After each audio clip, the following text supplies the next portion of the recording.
On this horror timeline, we're vamping out a little bit. We're going to talk about the From Dusk Till Dawn series, which is actually, it's only 3 movies, and I'm kind of looking forward to this. I feel like a lot of the videos I've done recently have been a lot of movies, so this one there's only 3, so this should be pretty easy, right? It's never easy. Our story kicks off back in 1996 with From Dusk Till Dawn, written by Quentin Tarantino and directed by Robert Rodriguez. It starts off at a store with a bunch of magazines whose covers were from 1995, so that's most likely our date. And we see Batman Trace and Quentin himself as the Gecko brothers, who are bank robbers. We then meet the innocent Fuller family, although the dad's a bad lieutenant, the daughter's a Scientologist, and the son, well, he's really only been in this. Now, the news lists the ranger played by the late Michael Parks shot in the beginning as Earl McGraw, a character that has appeared in other Rodriguez and Tarantino films. I'll come back to this a little later on. Nancy's dad shows up, and then the Geckos kidnap the Fuller family. I should point out that Seth Gecko throws around multiple racist terms and homophobic comments. I'm just bringing that up now because I want to remember that later on when a movie tries to make him the hero.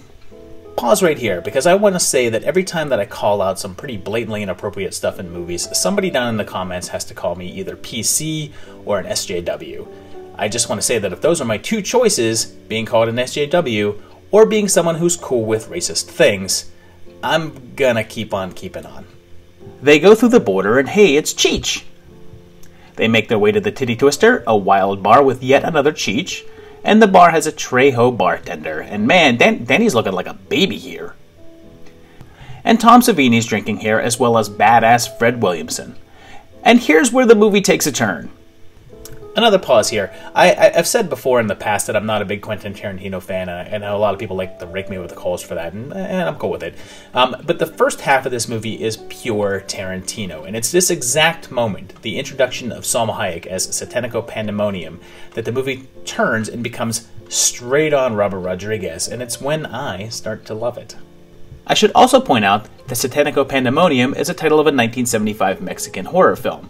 Tarantino liked the title and wanted to use it, so he just took it and used it because this is what he does. This is the second timeline in less than a year to feature Ms. Hayek dancing in her skimpies on stage, and I'm not complaining. She vamps out in a really tragic 90s effect, and Richie gets eaten, and all the bar employees are vampires locking everyone in.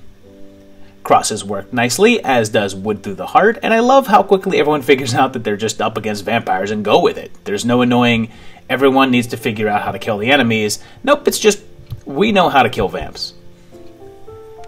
Savini's pretty good at what he does and takes out Trejo's tacos while Seth crushes Satanico, but wait, he was just right on top of him. Why didn't he get crushed too? Suddenly like 5 feet away. Fred helps out too, and pretty soon all the employees are toast, but the people they killed start coming back and they have to stake Richie. And then it turns out that there's plenty more bloodsuckers waiting to get in. Sex Machine gets bitten, and they talk about putting crosses together out of pieces of wood. Peter Cushing does that all the time. I know, Tom, I pointed that out in my Hammer Dracula video. Tom turns, bites Fred, and Jacob lets the bats in, but Jakey's got some fight left in him and makes this cool shotgun cross. So let's talk about the whole putting 2 sticks together to make a cross thing. Why does that work again? There's cross shapes literally everywhere. I'm looking around over into my room, just on the other side of the dark void here, and I can see cross shapes in my TV stand, in the desk, in my kitchen table. Literally, they're everywhere. Does someone have to be holding them? How much of the wood has to be cross-shaped to work? Does it have to be exact dimensions, or will something more like a plus sign work? Anyway, our heroes armor up, and it's full-on war, with Sex Machine losing his head, and for some reason becoming this bat wolf thing. Monster Fred melting, Jacob turns up and bites Scott, he gets holy watered, Scott goes down, so Kate shoots him, and he blows up. I have no idea why he blows up here, he just does. Thankfully, it's daytime, and Cheech number 3 shows up to let some light in, killing the rest of the vampires.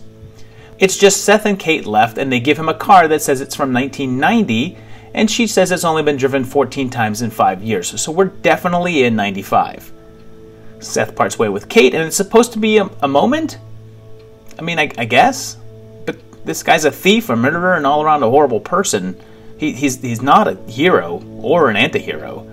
He just happened to be slightly less horrible than the vampires. We end on the revelation that the bar is on the site of an ancient Aztec city. It took 3 years for a sequel to arrive with 1999's From Dusk Till Dawn 2, Texas Blood Money, and it went straight to video. It starts off with appearances from the Chin himself, along with Tiffany Amber Thiessen, who manages to have 2 stripper names, and they're both vamped, but it's just a movie that the T-1000 is watching. He and his prison escapee friend Luther are planning a bank heist, and they round up a crew while being hunted by Sheriff Lawson. Luther's car breaks down and he ends up at the Titty Twister, which has either been rebuilt or this takes place before the first one. Trejo is back behind the bar and he's alive again, although he looks quite a bit different, and he's credited as Razor Eddie, whereas in the first one he was Razor Charlie. So it's most likely they're twins or at least brothers. Luther gets his blood eaten, and then there's a bat attack to this girl in the shower, and the scene goes on for like a full minute, and she's screaming bloody murder, and there's a guy in the very next room, and they're in a hotel with multiple occupants around, and no one hears anything. Jesus gets bitten, and the hotel manager has a wall calendar letting us know that it's 1998, so it's 3 years after the last one, and I guess the Twister was just rebuilt. They do the job, and CW gets turned next, and then the police arrive. Buck figures things out, but it's too late for Ray Bob, and the 2 sticks things still works. The sun comes up and they've got a shot, but right then, there's a total eclipse of the sun. You have no idea how long I've been waiting to do that. It's all-out war, with these cops being way less skilled at vampire warfare than our gang from the first film. Buck and the last 2 remaining cops take them on, killing CW, and then the scene happens that you've been waiting for since the very first time they showed the horns on the front of this car. They keep fighting, and just to sum up, the longest eclipse was like 7.5 minutes, like longest in history, with most lasting only 2 or 3 minutes, but this one has been going on for like 15 minutes now. Luther gets melty, leaving only Ray Bob on the Fang Gang, but the sun finally shows up and gets him. Buck and Sheriff Lawson survive, and Buck drives off into the sunset, maybe to El Rey or something. The only real link to the first one is the appearance of the Twister, and the inclusion of Deputy McGraw, son of Earl McGraw, and the mention that the Gecko brothers killed his father. Later that very same year saw the release of From Dusk Till Dawn 3, The Hangman's Daughter.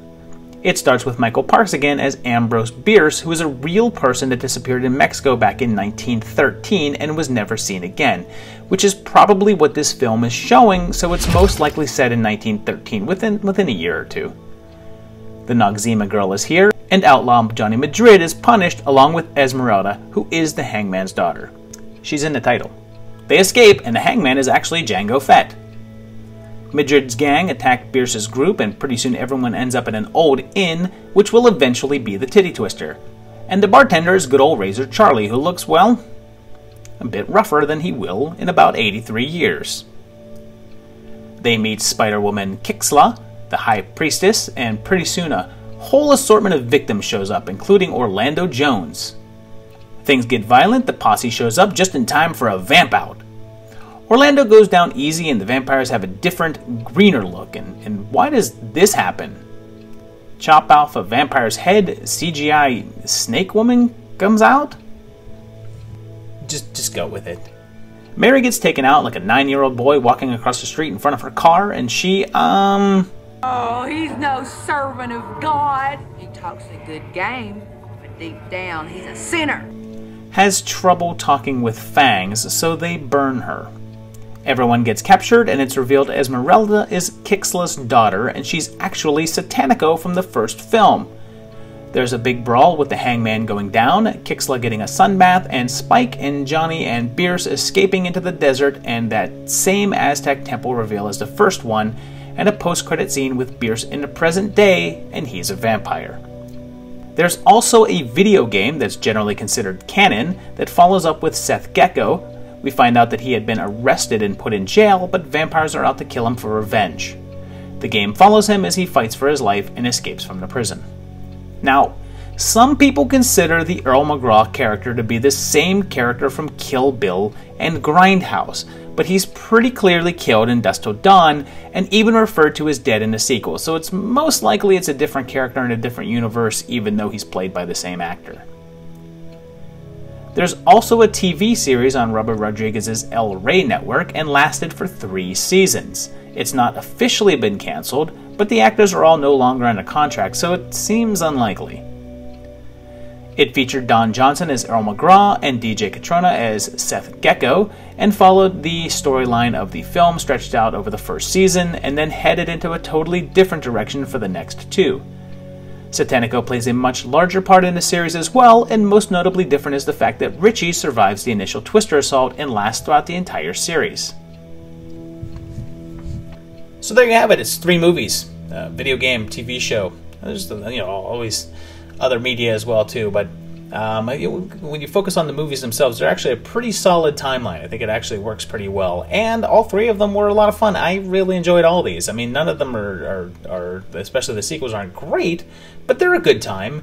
And even the first one's a lot of fun. I think a lot of people kind of hate on it a little bit, but it's an enjoyable movie. I particularly like the second half of the movie. Again, I'm not a Tarantino fan, so the first half feels very much like his movie. The second half is it's Robert Rodriguez's film a lot more. It feels a lot more like the Desperado kind of Robert Rodriguez, and it's a lot of fun and really enjoyable movie. These are all very clever, enjoyable flicks, and you should check them out if you haven't. I mean, I feel like a lot of you guys have probably seen these ones. If you're not, I would recommend checking them out. If you haven't seen the sequels, they're worth a watch. They're fun. They're good follow-up. They follow up on the story a little bit. There's not a lot of lore that is given. You don't find out more about the history of the vampires. I kept waiting for them to kind of expand upon that Aztec temple reveal, but they don't really get that much further into that. So I wouldn't have mind seeing that. So if you're out there and you're getting ready to make a new Dusk Till Dawn movie, maybe cover that. So that's it for this week's video. I hope you enjoyed it. It's a little shorter than the others because we're only talking about 3 movies, but I hope you enjoyed what I said about them. Let me know what you thought about down below. As always, let me know what other ones you want to see. And there's some great stuff coming up for you guys in the next couple of weeks, so I hope you're ready for it. And we'll see you again for another great video. Thanks, guys. Bye-bye.